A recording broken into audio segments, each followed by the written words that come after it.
Atención Colombia, uno no termina de sorprenderse con la gente del Centro Democrático, no piensan, hacen las cosas con las patas y demás. Resulta que Jaime Uzcategui, que es representante por el Centro Democrático, pues el señor se fue al Senado a llevar unas máscaras de pitufo relacionando a Gustavo Petro, la campaña y el zar del contrabando, ¿no? Montó tremendo show. Esa es la oposición inteligente, ellos no tienen más ideas para argumentar. A Gustavo Petro no se le ha comprobado que hayan ingresado dineros a su campaña de este zar del contrabando ni demás. Además, Gustavo Petro tiene pues el afán de que venga a ser extraditado este señor desde Portugal, ya lo avalaron y demás, y pues esperemos que llegue a contar toda la verdad. Esto lo que hace el Centro Democrático es distracción, porque saben lo que viene pierna arriba, ¿no? Pues resulta que pues, el señor Efraín Cepeda había dicho que iba a restringir el ingreso de personas al Capitolio por seguridad de los senadores y demás. Sin embargo, pues este señor Jaime Uzcategui hizo lo que quiere, pues llevó allá más de 60 personas a ponerse en unas máscaras y hacer un ridículo, ¿no? Y es que Noticias RCN decía lo siguiente: los 8 senadores que firmaron la ponencia de archivo contra la reforma laboral denuncian haber recibido amenazas. Ante esto, la mesa directiva del Senado emitió una resolución para prohibir el ingreso masivo de personas. Esto lo dijeron al Capitolio, ¿no? Allá en el Senado y demás. Sin embargo, como que no le hicieron caso o como que hacen lo que quieren, porque mire la foto, aquí entró mucha gente pues posando con máscaras y siendo juicio político ya el señor Jaime Uzcategui, ¿no? Ahí lo pueden tener, se dan cuenta del circo que monta pues esta extrema derecha. Y aquí dice Caracol: con máscaras de papá pitufo, un grupo de personas encabezadas por el representante de la Cámara Jaime Uzcategui solicitaron al presidente de la Comisión de Acusaciones, el liberal Leonardo Gallego, que entregue respuestas sobre la investigación que avanza en esta materia sobre la campaña de Gustavo Petro. Y Miguel Uribe sale aquí a decir: las pruebas de financiación ilegal y violación de topes durante la campaña de Petro son evidentes. Nadie está por encima de la ley. El juicio político debe avanzar. Este señor es un incitador al odio sin pruebas. Y lo curioso es que Gustavo Petro le responde a este señor nefasto: estos todavía no saben que Diego Marín es uribista, y realmente lo es, ¿no? Y Jaime Uzcategui, con su show, dice lo siguiente: anunciamos que radicaremos en la Cámara de Representantes una moción de censura contra el ministro del Interior, Armando Benedetti, por la pitufopolítica y sus graves faltas de moralidad pública. Estas son las razones. Primero, amenaza a la democracia. Armando Benedetti arremetió contra congresistas tras el hundimiento de la reforma laboral, poniendo en riesgo la independencia de poderes. Segundo, vínculos corruptos, relacionado con el clan Torres y la financiación ilegal de Petro. Su viceministro representó empresas en este clan de millonarios contratos estatales. Tercero, nexos criminales. Filtraciones revelan que negoció cargos en aduanas para favorecer a Papa Pitufo y quien aportó 500 millones a Petro. Esto no se ha comprobado. Además, lo otro de los contratos que supuestamente o que pasó hojas de vidas, esto es totalmente falso. Hizo una sugerencia, pero nunca se tuvo en cuenta que estas personas pues fueran contratadas, señores. Entonces no vengan aquí a dárselas de dignos cuando los que tienen rabo de paja son ellos, ¿no? Des en cuenta el showcito que montó Jaime Uzcategui, es que no saben cómo llamar la atención. Después de consultarlo con congresistas de las diferentes bancadas y con este grupo de ciudadanos, vamos a radicar la semana entrante la moción de censura contra Armando Benedetti, su compromiso con papá Pitufo, las amenazas que le ha hecho en estos días al Congreso por no aprobar sus nefastas reformas, su designación de un viceministro comprometido con empresas con cuestionamientos de corrupción, sus amenazas permanentes, el intercambio de mensajes con Luis Carlos Reyes, exdirector de la DIAN. Todo da para que el ministro Benedetti le rinda cuentas al Congreso y se vaya del cargo si no es capaz de justificar y de dar explicaciones. Los esperamos entonces, gracias a ellos por acompañarnos y ¡que viva Colombia! ¡Viva! Ahí está el payaso de Jaime Uzcategui, ¿no? ¿Qué dicen acá? Papá Pitufo delinquió 38 años en los mejores gobiernos del mundo mundial y nadie vio nada, ¿no? Ni un allanamiento, ni una captura, ni un escándalo. Pero ahora sí se rasgan las vestiduras. La impunidad no es ceguera, es complicidad, le dicen acá. Y es que miren, hasta fotos de Uribe con alias Calzones y salió a defenderlo el señor Uribe. Así estamos de mal con esta gente de oposición, ¿no? Pues también acá, pues el señor Armando Benedetti le respondió a Uzcategui y le dijo: ya está demostrado que no tuve nada que ver con el tema de Papa Pitufo. Lo que sí está demostrado es la masacre de Mapiripán, donde torturaron, asesinaron y degollaron y desplazaron a colombianos inocentes. Quien no domina la moral en su casa nunca la dominará en público. Y esto pues se refiere a esta masacre porque el papá del señor Jaime Uzcategui tuvo que ver algo en esto, ¿no? En esta masacre. Entonces, des en cuenta, ¿no? Que hasta condenado está. Aquí entraron al Congreso. Supuestamente iban a restringir por seguridad y demás. Este circo lo monta Efraín Cepeda y permite pues que entren estos congresistas del Centro Democrático. Vamos viendo cómo montan un circo para distraer a la opinión pública. Aquí dice Jair Suárez, mucha atención, estas personas que se pusieron estas máscaras de Papá Pitufo son los verdaderos testaferros de estos delincuentes, señores. La fiscalía debe investigar a esta gente. Miren nomás el circo.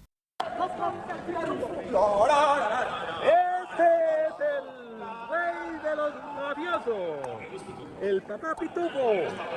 Aquí, Papá Pitufo. Este es un mensaje al señor presidente, que es su socio, el Papá Pitufo. ¡Fuera, Petro! ¡Fuera!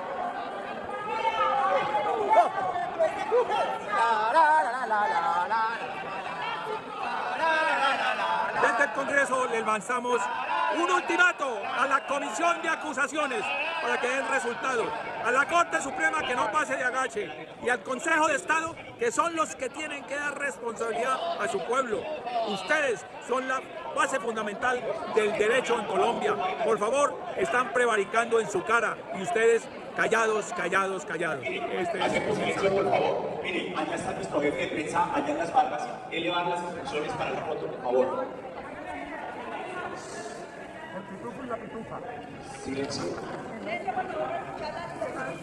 Entonces montan aquí el show para tomarse una foto dentro del Capitolio.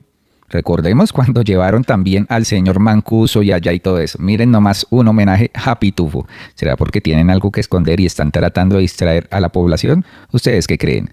Pues aquí dice Uldarico, la resolución de Efraín Cepeda que limita el ingreso a 2 personas por congresista solo aplica para el pacto histórico. Esto es censura, porque ayer el representante del uribismo, Uzcategui, entró más de 70 personas vestidas de Papá Pitufo para insultar al gobierno de Gustavo Petro. ¿Por qué permiten este circo?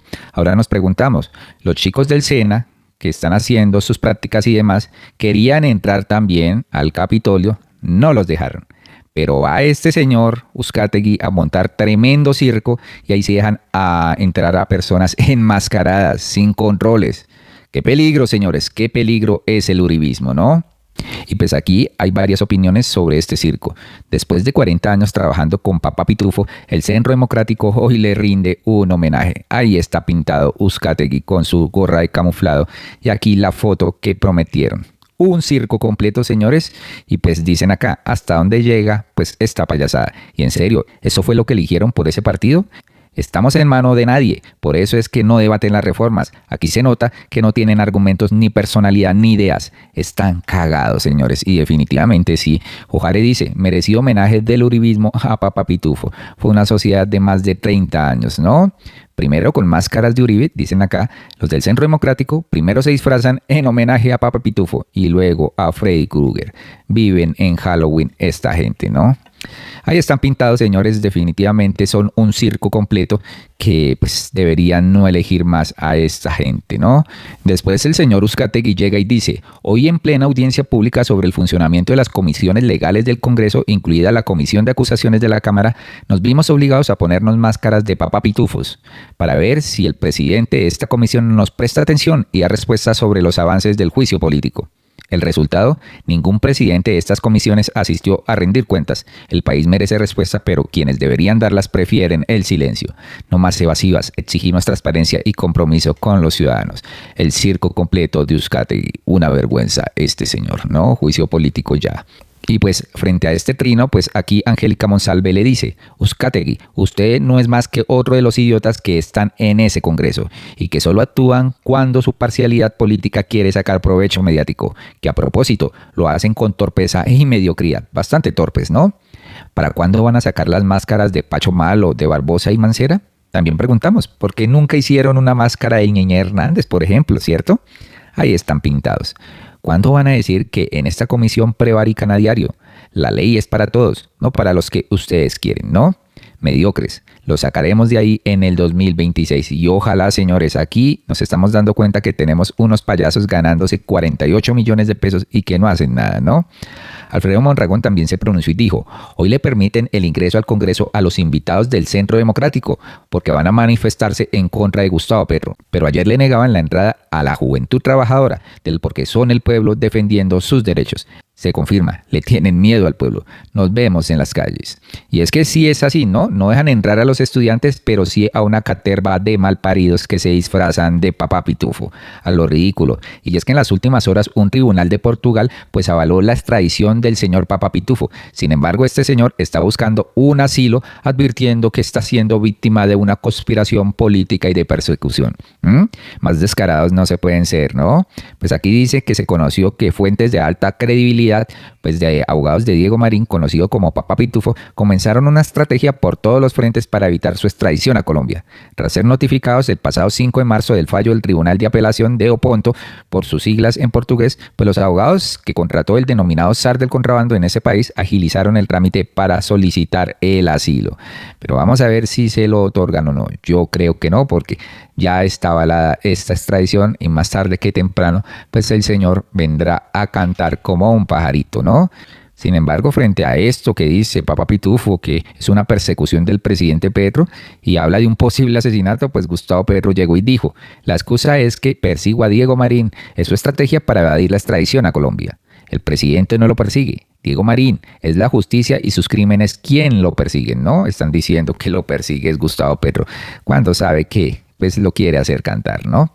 Entonces ahí los tenemos, ahí está los cínicos que son y cómo quieren engañar al pueblo colombiano. Por otro lado, aquí el senador Wilson Arias desenmascara a Paloma Valencia, ¿no? Porque ahora anda diciendo esta uribista que pues el SENA se creó gracias a su familia y personas allegadas. Pues aquí lo desmiente el señor, ¿no? Ahora sí todos saltan por el SENA, pero quién sabe para qué contratos más adelante, ¿no? Aquí dice Wilson Arias lo siguiente. Senadora Paloma, no se robe las conquistas del pueblo obrero. Usted dice que fue su familia la que pensó y creó al SENA. Nada más falso. Senadora Paloma, no se robe las conquistas del pueblo obrero. Usted dice que fue su familia la que pensó y creó al SENA. Nada más falso. Fue el movimiento obrero y la historia lo certifica. Senadora, en 1954 fue la primera vez que se habló de crear el SENA en Colombia y fue durante el Congreso de la Unión de Trabajadores de Colombia, la UTC, que no tenía nada que ver con la oligarquía y nada que ver con su propia familia. Ellos desde ese Congreso solicitaron al Gobierno Nacional y a la ANDI crear las escuelas industriales como las que ya existían en el SENAI de Brasil. Entonces, senadora, Si la idea modelo venía de Brasil, la solicitaron los trabajadores al gobierno nacional colombiano y la financiaron los mismos obreros. ¿qué es lo que usted dice que planeó y creó su tía abuela? Ese mismo año, en 1954, el gobierno expidió el decreto 2920, que creó el Instituto Nacional de Capacitación Obrera. Senadora Paloma, se le cae su mentira. Su tía abuela fue nombrada en el Ministerio de Educación hasta 1956, 2 años después de que ya se había creado el Instituto Nacional de Capacitación Obrera, que después vino a ser el SENA. Ya para el año 1957, la Junta Militar de Rojas Pinilla sacó un nuevo decreto y en él los trabajadores ratificaron que de la ganancia que habían obtenido del 5% de subsidio familiar, entregaban el 1% de su salario para financiar al SENA. Por eso el SENA es creación y empezó con el salario de los trabajadores. Queda claro el asunto, senadora Paloma. No se robe las conquistas ni la historia del pueblo obrero. Ahí está pintada Paloma Valencia, ¿no? Robándose créditos, supuestamente que la familia había creado, pues, el SENA, ¿no? También otro de los que prometió fortalecer el SENA fue el señor Iván Duque, pero en su gobierno no hizo nada para lograrlo. Ahora celebra que los jóvenes sigan sin beneficios y que la ley 789 que perjudicó a los contratos de aprendizaje continúe sin cambios. Es que son bien descarados. Miren lo que decía en su época. El SENA es una de las instituciones más importantes que tiene nuestro país. Yo tuve la ocasión de conocer muy de cerca a Rodolfo Martínez, que fue el fundador, quien se ideó ese sistema nacional de aprendizaje. Y hoy lo que tenemos que plantear es cómo lo vamos a fortalecer. Yo quiero un SENA fortalecido y en ese fortalecimiento hay varias cosas. Primero, que los bachilleres en el país puedan en los últimos 3 años, 9º, 10º y 11, empezar a recibir formación para el empleo.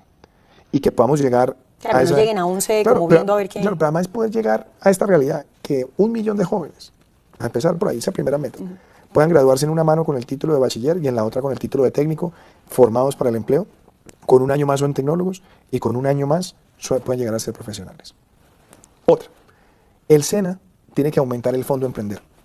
Hay que capitalizar el Fondo Emprender y llevarlo por lo menos a 200.000 millones de pesos año para acompañar las iniciativas empresariales de los egresados y de los estudiantes del SENA. 3. La presencia regional articulada. Ampliar el número de cupos. No los que están solamente en el sistema escolar que ya te mencioné, sino poder ampliar por lo menos a 600.000 cupos más. Pero eso tiene que ser articulado con el sector privado y también con toda la red nacional de entidades de formación para el empleo, para que con el liderazgo del SENA, la articulación del SENA, todo ese sistema de formación para el empleo vaya de la mano con lo que está demandando el mercado laboral. Con legalidad. Esto era lo que anunciaba el señor Duque, pero no cumplió absolutamente nada y hoy sale a celebrar que se haya caído la reforma laboral. Dígame si no es un hijué. Pero recordemos la intervención de Alfredo Mondragón sobre cómo Katy Jubinao y Catherine Miranda pues se oponían al contrato de aprendices del SENA, ¿no? Pero hoy quiero manifestar mi indignación por la proposición que he leído de las representantes Catherine Miranda y Catherine Jubinao, en las cuales ellas, que se ganan 48 millones de pesos mensuales con prestaciones sociales, ahora proponen que a la juventud popular no se les puede pagar prestaciones sociales. Me parece indignante que estas representantes, que además impulsan la candidatura, la posible candidatura presidencial de Claudia López, le estén diciendo al país que hay que seguir la misma senda de Álvaro Uribe Vélez, que le quitó el carácter laboral del contrato de aprendizaje de los jóvenes y destruyó 40 años. Pues si no les gusta el Centro Democrático, que lean, porque fue su patrón, el innombrable, el que les quitó el carácter laboral a los jóvenes. Y espero que hagan y que pidan réplica. Garcés, que en lugar de dar argumentos, le dice vodkas a los jóvenes. Así que yo también espero que haya réplica de las representantes y que le expliquen al país, representantes del sector de Claudia López, candidata o posible candidata presidencial, que si quiere ganar las elecciones negándole los derechos laborales a la juventud trabajadora. De manera eufemística, dicen que durante el proceso se les pagará pleno el salario mínimo, pero lo que no está diciendo es que le está negando el carácter laboral, que es negarle la posibilidad de tener garantías, y sobre todo a las mujeres y mujeres jóvenes, que son de las más beneficiadas con las garantías laborales que podríamos tener en esta reforma laboral. Deploro que estas representantes sigan la senda del uribismo de negarle derechos a la juventud trabajadora. Espero que Ahí están pintados, ¿no? Y ahora la señora Jubinao salía acá a decir, el gobierno y el Congreso pueden salvar la reforma laboral vía diálogo, pero si lo que quiere Gustavo Petro es gastarse 300.000 millones de pesos en una consulta popular, entonces incluyan la reducción del salario de los congresistas, una causa de justicia social que realmente une al país. Esta señora es un teatro normal porque ella quiere quedarse más bien 2 cámaras y 2 senados para ver ballenas. Y dicen, ¿por qué no proponen más bien que el periodo de los senadores y de cámara sea uno nomás? Así como el presidencial, sin reelección. Porque es que tener a cabal 30 años más sería terrible, ¿no? Des en cuenta.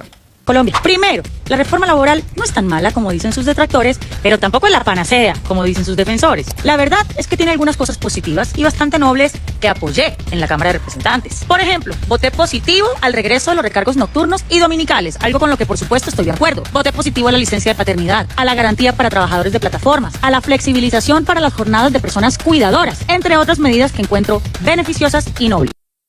Pero asimismo me opuse a lo que yo considero es un tratamiento injusto que efectivamente puede aumentar los niveles de desempleo e informalidad, y es que a las pequeñas y microempresas, micronegocios, las panaderías, las tiendas, el almacén pequeño, el emprendimiento chiquito, las traten como si fueran empresas de Sarmiento Angulo o de Gilinski. Si bien las grandes empresas en Colombia tienen que asumir derechos que se han recortado con el tiempo, si queremos que las pequeñas empresas y los micronegocios también lo hagan, debemos hacerlo de manera gradual. De lo contrario, podemos estar quebrándolas. Y que no se nos olvide que las micro y pequeñas empresas en Colombia representan el 90% del tejido empresarial y dan la mayoría de empleo en este país. Yo estoy convencida de que estos puntos se pueden subsanar, se pueden ajustar, si tan solo en una muestra de altura y estatura el gobierno y el Senado se sentaran a dialogar y a concertar. Ahora bien, el presidente Petro también puso sobre la mesa la posibilidad de una consulta popular que nos puede costar a los contribuyentes entre 300.000 y 500.000 millones de pesos, y que la verdad es muy difícil que alcance el umbral, porque se necesita sacar a votar a casi 14 millones de personas. Yo realmente creo que el camino en este caso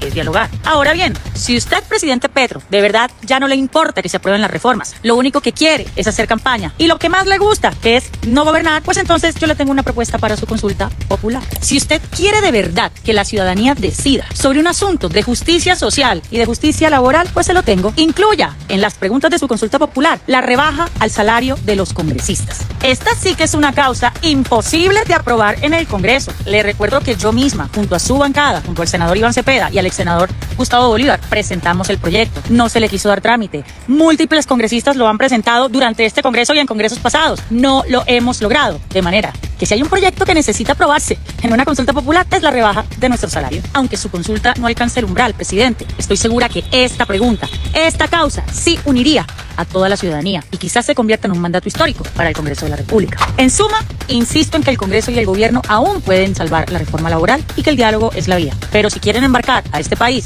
desde ya en una campaña, pues permiten que la ciudadanía decida sobre el salario de los congresistas. Un asunto de justicia laboral y de justicia social. Esta gente sí es bien populista, ¿no? Y es que se en cuenta cómo esta gente es de doble moral, ¿no? Por un lado, su amiga Catherine Miranda celebra que pues, se vaya a hundir la reforma laboral, y por otro lado ella dice, no, sí se puede salvar, que hay que hacer esto y que hay que hacer lo otro y demás, ¿no? Cuando le declaró la guerra al contrato de aprendizaje de las personas del SENA. No, una populista más, ¿no? Por favor, no vuelvan a votar por esta gente. Colombianos, hasta acá este video, por favor, compartan, suscríbanse y nos vemos en uno próximo. Gracias por escucharnos.